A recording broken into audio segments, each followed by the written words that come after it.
You've just entered the Bear Report, your digital zone for all things Chicago Bears. Bear down. Let's get into it.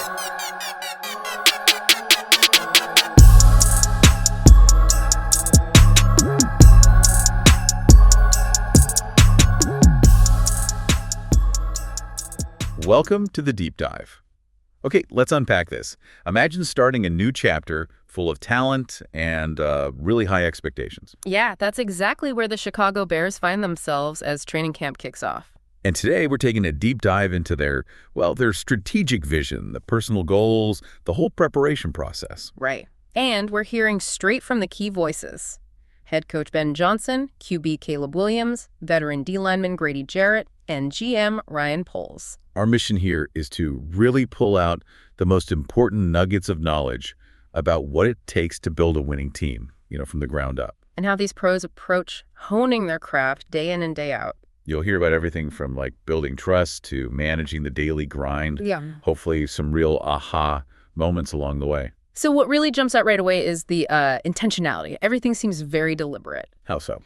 Well, general manager Ryan Poles, he kind of sets the tone. He's excited about the new facilities, the fans, sure. But more importantly, he highlights how the players took the summer seriously. They came back ripping and ready to go. That's not just talk then. It's about setting a standard for intensity right from day one. Exactly. It establishes a high bar. And Coach Ben Johnson, he picks right up on that.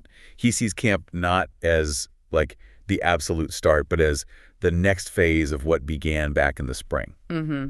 And what's interesting is his point about competition. Yeah, he says it's not just for the guys on the bubble. It's everywhere, top to bottom. Right. It's not just evaluation. It's the strategy, a way to push everyone to be their best. No one's coasting. So what are the core objectives then, especially when you're building something new like this?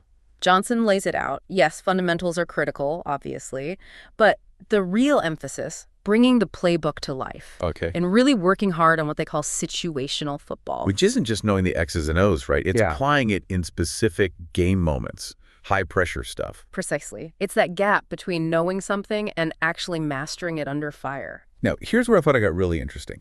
Johnson brought up something Poles apparently emphasized in the spring. Trust. Yeah, the trust factor. He even uses that analogy, the Netflix documentary. The Thunderbirds. Right. These 4 new pilots, never flown together, doing incredibly dangerous maneuvers inches apart. And their whole training is about earning immediate, absolute trust. Because mistakes are catastrophic. And Johnson sees that as a direct parallel for the Bears. Absolutely. First-year head coach, new staff, new players. Yeah. They don't have that built-in history, that deep familiarity. So these next 6 weeks, it's not just about drills and plays. No, it's fundamentally about forging that trust. It's a huge takeaway, really, for any team, any organization. Trust is hard-won. Easily broken, too. Yeah. And absolutely essential when you need people performing at their peak under pressure. So how do you actually build that trust day to day? What does Johnson look for? Well, he keeps it simple but profound. Dependability, consistency, and production. And that's not just for players, right? Coaches, too. Exactly. The focus for 6 weeks is just getting a little better. Day by day, brick by brick, as he put it. He's realistic, too, though. He knows it won't be a straight lineup. There will be bumps. Right. Setbacks are expected. But the plan isn't to panic. It's just persistent, steady progress through all of it. It's also interesting hearing him talk about his own learning curve as a first-time head coach. Yeah, he openly says he's going to lean on experienced guys on his staff. Dennis Allen, Richard Smith. Especially for things like game management, where he's making the final call for the first time. It shows some real self-awareness, Good leadership isn't pretending to know everything. It's using the expertise around you. Definitely. So what about the team's identity? How does Johnson see that shaping up? He says it's kind of organic. A mix of what they want, explosive offense, challenging defense, stopping the run physically. And what the players themselves actually drive through their performance and chemistry. Yeah. And he's really clear. Even established guys like Braxton Jones, who started for years. He comes in with a blank slate. Exactly. Total meritocracy. No assumptions. And he expects those starting jobs to be locked down by week 1, even if it takes the whole 6 weeks of camp. Which is where things like joint practices come in. He mentioned Miami and Buffalo specifically. And the preseason game against KC, those aren't just tune-ups. They're crucial tests, seeing who really delivers that consistency under pressure. Okay, let's shift to the QB, Caleb Williams. Johnson talked about building trust with Caleb. Lots of calls, conversations, all spring and summer. Seems like they're in a good place. And importantly, Johnson says Caleb wants to be coached hard. That's key. They're building his foundation from scratch, focusing hard on pre-snap procedure. Which Johnson calls a weapon. Right. That, plus footwork, anticipating throws. Apparently, Caleb even took homework over the summer break. And came back showing improvement. That tells you something about his commitment. It really does. That deliberate approach. And Johnson talks about his own process for mastering things like timeout management, situational coaching. It's repetition, film study, just immersing himself in it. He calls it a race to get fundamentals and execution down, especially with new systems on both sides of the ball. But he also says that challenge, that's where the fun is for him. Okay, so let's hear from Caleb himself. He looked back at last year, the ups and downs. He called it a roller coaster. Which is natural, right? But he actually said he finds the fun in navigating those tough moments, always trying to bounce back the next play, the next day. What gets him really fired up, though? Obviously getting in pads with the guys. But also the off-field stuff, just hanging out, hotel lobbies, playing cards, Uno, those connections. He said those are the moments he'll really remember down the line. He seems genuinely positive about the setup coaches, new players, the whole infrastructure. But he immediately follows that up saying, excitement does nothing without the work. Yeah, he totally gets that race mentality from Johnson. He feels the urgency to be ready for that week 1 Monday nighter against the Vikings. And he stressed not pouting after mistakes. Yeah. Correct it, move on, relentlessly. Which is huge for a QB.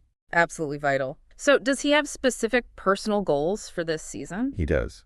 He mentioned aiming to be the first 4,000-yard passer in Bears history. Wow, okay. Ambitious. And a 70% completion rate.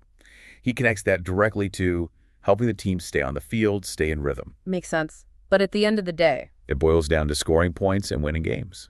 Pretty straightforward. How does he see his role in maximizing the team's, investment in him? Consistency, discipline, leading by example. And he talked about fixing mindsets, too. What do you mean? Like calling out complaining. Yeah. He sees that collective mental toughness as a massive part of their potential success. That shows real maturity, understanding the mental side of the game. Yeah. He acknowledges they've only been together a couple of months, but his relationship with Johnson is growing. It's not just football talk. Family, cars, hobbies, building that rapport. But he also appreciates Johnson being tough on him. He said, nobody's above anybody. All of us are one. That's a great attitude. Seeing tough coaching as necessary, not personal. Essential for playing at this level. He also talked about the specific things Johnson's working on with him, like footwork. Right. How does Caleb view that? As a constant process, something he'll always be refining in season, off season, just seeking that fluidity and rhythm. And he takes ownership of reducing sacks, too. It's not just the O-line. No, he links it to his footwork, yes, but also decisiveness and being disciplined enough to take the check down sometimes, not always hunt the big play. Smart. So did the homework Coach Johnson gave him connect to that? Yep. Specific footwork drills and working on those short throws he was apparently missing sometimes in OTAs. Got it. And that pre-snap procedure weapon. Caleb's all in on that. Getting the call fast, getting to the line, making checks using cadence, putting the defense on its heels before the snap. He even practices his cadence in the car. Yeah. Talk about dedication to the details, almost obsessive. Okay, let's switch gears. Grady Jarrett. Veteran perspective, 11th season, new team. What's his take? He said joining a new team is cool, but he immediately pivoted. No time for reflection. He's in current grind now mode. Focused entirely on what's next for him, for the team. His personal goal. Just relentless self-improvement. Get better every single year, work harder than ever, be his best version. What does he see as his dominant trait? His ability to excel against both the run and the pass. He prides himself on being a true 3-down lineman who can play anywhere on the D-line. Versatile. And how does he approach ramping up for camp? Does he ease into it? No way. He said he goes balls to the wall every day, doesn't hold back. Why that approach? He believes it's about more than just conditioning. It's about callousing your body, pushing physical, mental, and emotional limits. Building that resilience you need for the marathon of an NFL season. Yeah. That's a powerful insight for any long, tough effort, really. Absolutely. And how does he plan to lead, especially with younger players? Mostly by example. Just show up every single day and set an undeniable standard of work and intensity. He thinks the culture will make it obvious who's really all in. By week 1, the guys who earned it will be there. Seems like he's impressed with the defensive coordinator, Dennis Allen. Very much so. Appreciates his grittiness, his attention to detail, how he knows everyone's job, and demands a high standard every day. No babying, as Jarrett put it. He wants them to hunt. How does he view facing a brand new offense in practice every day? Is that a disadvantage? Quite the opposite, he says. It's an opportunity. It forces the defense to really lock in on their fundamentals, their keys, their technique. No shortcuts or guesswork. And he's actually excited about playing in what he calls the toughest division in football. Yeah, because that daily grind against tough O-linemen in practice, that's what trains them, makes them sharper for Sundays. Makes sense. What about stopping the run? That was an issue for the Bears last year. Jarrett's view is clear. It comes down to fundamentals, understanding the calls, mastering your individual job, and having that collective mindset to shut it down. And as a leader, when does he look for real buy-in? Not during the initial excitement. He looks for it during the dog days of camp. Those back-to-back padded practices, tackling drills, joint practices, when it really gets tough. Exactly. Overcoming that dirt and pain together, he says, that's what forges a truly resilient unit. And he feels confident they have the right people there to do it. Interesting.